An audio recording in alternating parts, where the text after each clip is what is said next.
Behind me, you find the listening station that the NSA built in the Cold War in order to find out what was going on in the communist Soviet Union.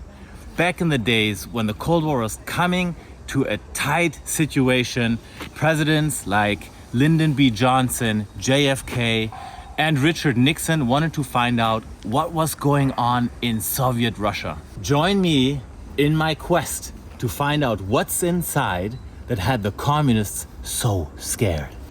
So what's crazy is that this hill that we stand on, it's not just any hill that was pushed up by the movements of earth crusts, but rather it's the debris and rubble that was collected at the end of the Second World War. Wow! Look at this cool old military vehicle. Oh, hello. Sir, the directions to the Reichstag? Sir, or I don't know, Mrs. My pronouns are he, him. What are yours? The directions to the Reichstag? This way. All right, we carry on this way. Yeah. I guess you see the golf ball looking structure behind me somewhere there. That's where all the equipment was hidden. And as you see it, let me tell you how it came about that this hill became the biggest hill in all of Berlin. During World War II, Hitler's favorite architect, Albert Speer, he built a university of military technical capabilities, the best engineering university for the next generation of Nazi military engineers to be taught here. But as you know, the Nazis lost the war. So the Allies, the Americans, they came, they found this university and they wanted to demolish it right away. Oh, look at you. I think they drew you up there. That's the one. Which one? Which look one? That way. Oh, no, not this way, that way. That way. And what do you think, guys? The Allies, the Americans, they came, they found this university and they wanted to demolish it right away. And they tried. They tried to bring down the walls, but the steel and the concrete reinforced walls were so strong, they could not bring them down. So they decided to just put rubble and debris on top of it. And since that seemed to be the smartest solution, they kept piling on more and more. And as West Berlin was actually the only place where they could bring it, a small magistrate that was just a small piece of Berlin, they had to put all the rubble from the Second World War demolished buildings onto this place. And it kept piling up and up and up during the 50s and up during the 60s, and it became higher and higher.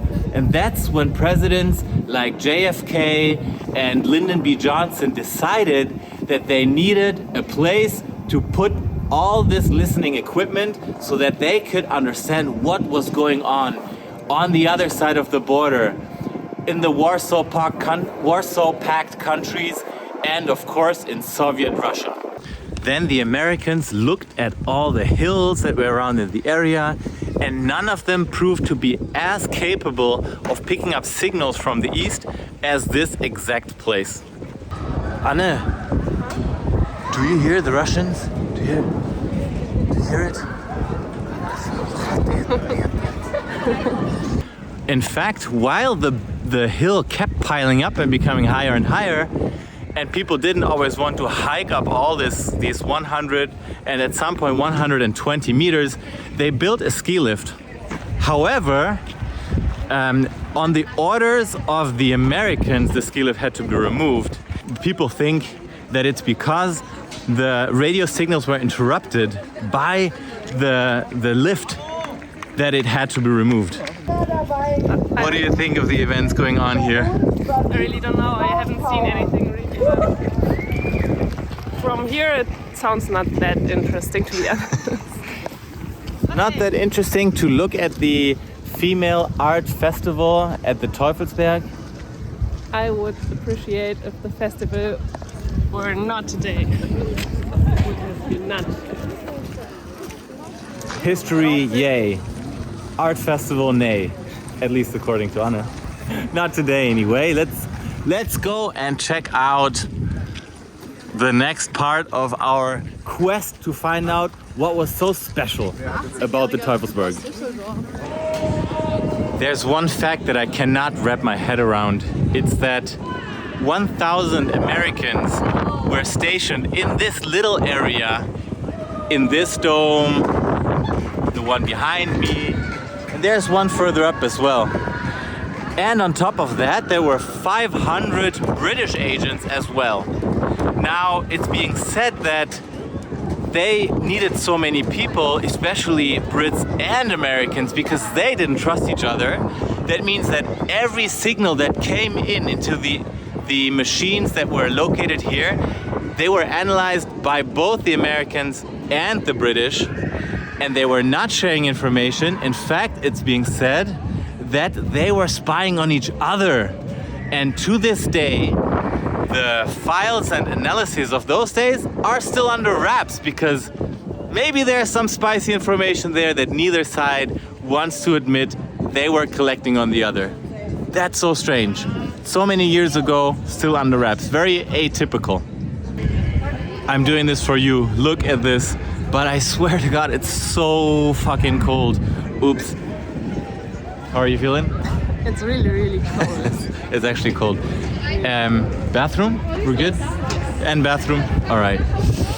It's not so easy to find a bathroom here because actually there's so many people because of this music festival. Female art, female power, let's go. When Anna saw this, she ran away from me. Let's see how relieved she looks when she comes out. Anna, is it relieving? She's shaking. See that? Das Ding hat richtig doll gewackelt. Yeah, I saw it was shaking like crazy. But you look relieved, so yes, good? Yes, fine. Alright. Now, since we froze our asses off for you guys, actually it was fun but really cold, we are going to make our way back down and prepare the next vlog for you. Check out the next vlog about another lost place. This time the abandoned chemical plant just outside of Berlin. Guys, do you hear this? It's music coming from somewhere. Can it be a party at the NSA listening station? How are they gonna hear anything? But there is. What? What is going on? Well, I guess let's go have a party then.